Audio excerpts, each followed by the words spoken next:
2025 General Appropriations Act. Ito ang binigyang diin ng Pangulo matapos ipahayag ni dating Pangulong Rodrigo Duterte na invalid ang 2025 GAA dahil sa umano'y blank items sa Bicameral Conference Committee report ng 2025 budget. Ito ang balita ni Nel Maripook live. Magandang hapon, Nel. Paano nasabi ni Pangulong Marcos na walang mali sa pagpapasa ng 2025 General Appropriations Act? Magandang hapon, June. Pinag-aralang mabuti ang 2025 General Appropriations Act bago ito lagdaan upang maging ganap na batas. Ito ang tiniyak nga ni Pangulong Ferdinand Marcos Jr. para nga pabulaanan ang sinasabi ni dating Pangulong Rodrigo Duterte na umano'y irregularidad sa nilagdaang pambansang pondo. Ayon kay Pangulong Marcos, alam mismo ni dating Pangulong Duterte na hindi maaaring lagdaan ang panukalang budget nang may blankong halaga o walang nakalagay na items. He's lying. He's a president. He knows that you cannot pass a GAA without with a blank. He's lying. He's lying because he knows perfectly well that that doesn't ever happen. Sa kasaysayan ng buong Pilipinas, hindi pinapayagan na magkaroon ng item ang GAA nang hindi nakalagay kung ano yung project at saka ano yung gastos, ano yung pondo. So, it's a lie. Giit ni Pangulong Marcos, maaari naman tignan mabuti ang kopya ng 2025 budget na naka-upload mismo sa website ng Budget Department kung mayroon ngang irregularidad. I was watching the news earlier today and people were saying it's 4,000 pages. Paano namin ibubusisihin niya? Ang gaganto para titignan namin isa-isa. Hindi na lang. Meron namang kopya that's available on the website of DBM. Tignan ninyo, huwag na ninyo busisihin isa-isa. Hanapin nyo yung sinasabi nila na blank check. Tignan ninyo kung meron kahit isa para mapatunayan na tama ang sinasabi ko kasi nungalingan yan. That's my reaction.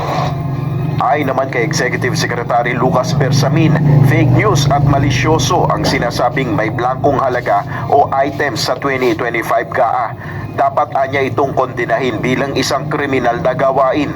Sa pahayag naman ng Department of Budget and Management, ang bill na ipiniresinta at nilagdaan ng Pangulo ay kumpletong dokumento. Wala rin itong blankong pahina o nawawalang detalye. Sa anumang pagkakataon, hindi maglalabas ang executive branch ng GAA na may blankong pahina o numero. Nito lamang weekend sa isang podcast na kasama si dating Pangulong Duterte, inihayag ni Davao City 3rd District Representative Isidro Ungab na may mga blankong items sa inaprubahang BICAM report ng GAA. Karamihan anya sa mga blankong items ay nakapaloob sa budget ng Department of Agriculture at unprogrammed appropriations na siyang tinutukoy ng dating Pangulo, kaya invalid na maituturing ang 2025 budget. Pagkaputol-putol yan o may kulang, that is not a valid budget for implementation as law. It's not only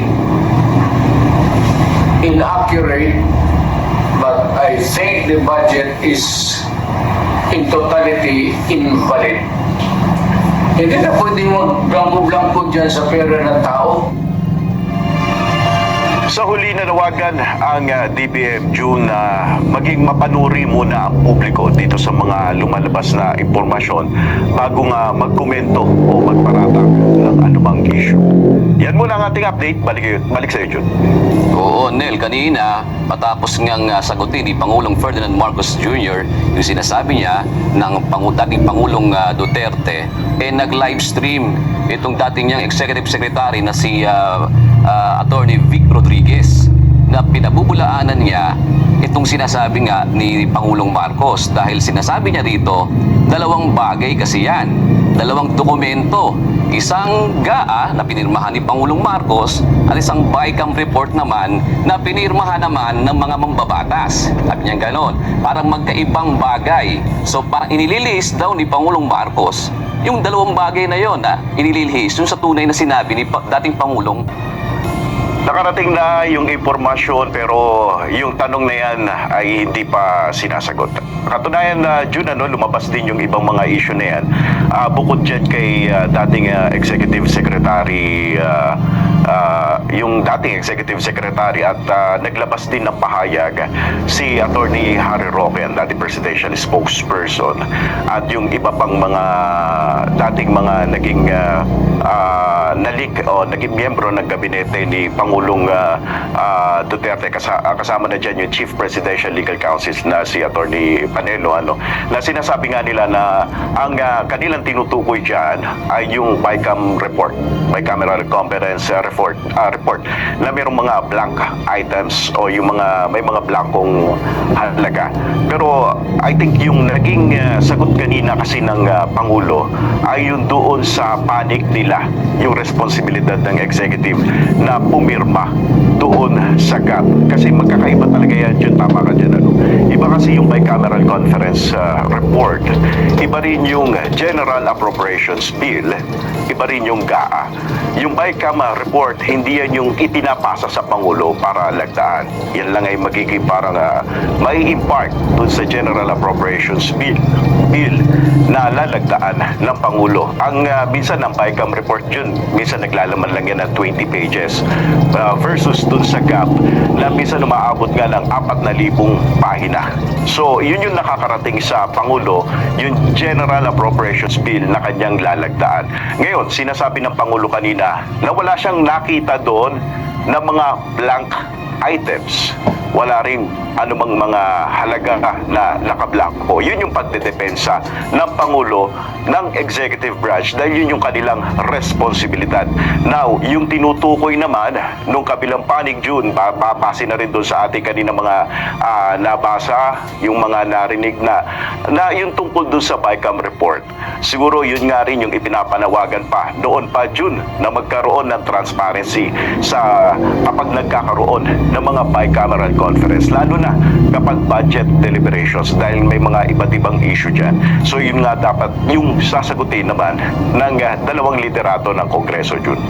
Kasi nga, sa Facebook post nga ni Congressman Ungab kanina, papaanong mapipirmahan daw yung GAA kung kulang yung kung merong mga blank doon sa BICAM report. Kasi nga, ang sinasabi ni Congressman Ungab, yung BICAM report, ito yung kumbaga reconciliating ng kumbaga magkaibang bersyon ng dalawang kapulungan ng Kongreso, at ito ay magiging kumbaga ito ang pinal na dokumento na magre-reflect doon sa GAA. Papaanong mapipirmahan nyo kung kulang nga yung BICAM report? Nel? Tama ka dun, Jun, yun nga yung magre-reflect yung BICAM report, may impart dun sa GAP na siyang magiging GAA kapag dilagdaan. Yun nga yung sinasabi nga ng mga nasa Malacanang, lalo na Executive Secretary Lucas Bersamin na dating Supreme Court Chief Justice, na kabilang sila doon sa mga nagsuri kasi doon sa mga dokumento. Bukod dyan yung DPM at ilang pang mga personnel ng Congress na sinasabi nga nila na wala naman sila nakikitang na mga problema o blanco doon sa mga items na yun nung nakarating sa kanila. The question is, dapat na mapatunayan talaga dyan, Jun, na ni Congressman Ungab at nung mga nagsasabi, dapat patunayan nila na yung nakarating mismo na GAP napipirmahan ng Pangulo ay meron talaga blanco na mga items. Yung sinasabi nga ni Executive Secretary na parang blankong cheque, ilalagay mo na lang yung halaga. So yun yung dapat patunayan kasi yung ipinapakita ng mga dokumento na sinasabi rin ng DBM na nakita nila, yun ay mula sa bicameral conference report yun.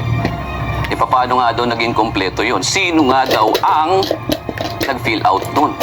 Nel, yun ang tanong.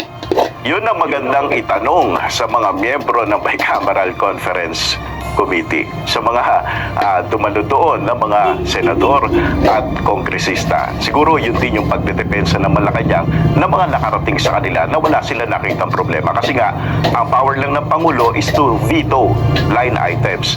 Ibig sabihin, yung hindi lang siya mag-aaproba ng isang particular na provision ng budget, hindi siya pwede magdagdag, hindi siya pwede maglagay, mag-reallocate ng mga pondo. Ang kanya lang kapangyarihan ay mag-veto. So, yun lang ang kanyang ginawa.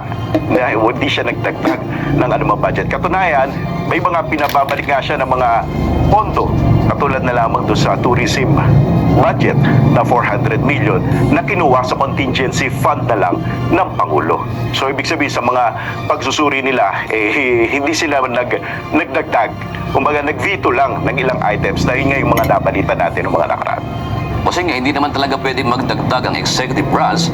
Pwede sila magbawas dun sa binibito nga sinasabi mo nga kanina. Pero ang tanong nga doon, sino yung naglagay nun doon, Nel? At bakit sinasabi nga ni Atty. Vic kanina doon sa kanyang live streaming niya, bakit nagsalita si Pangulong Marcos?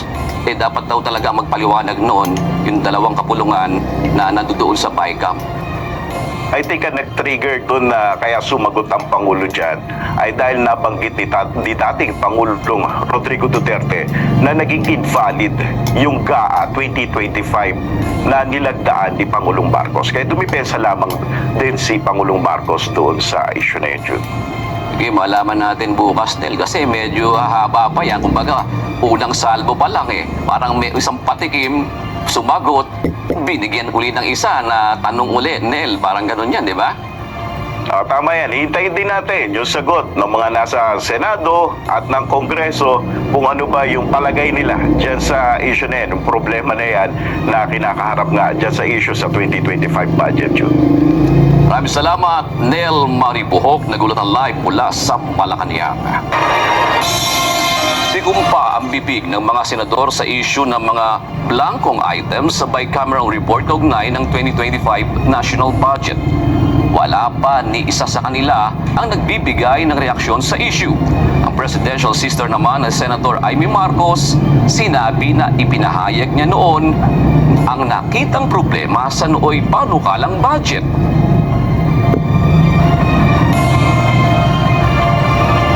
Ang problema ganito, hindi po ako pumirma ng budget.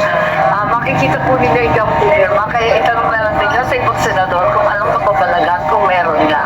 Ang akin, nag-privilege speech na po, tapos sinabi ko na yung nakita kong mga problema at matapos noon, hindi na ako pumirma.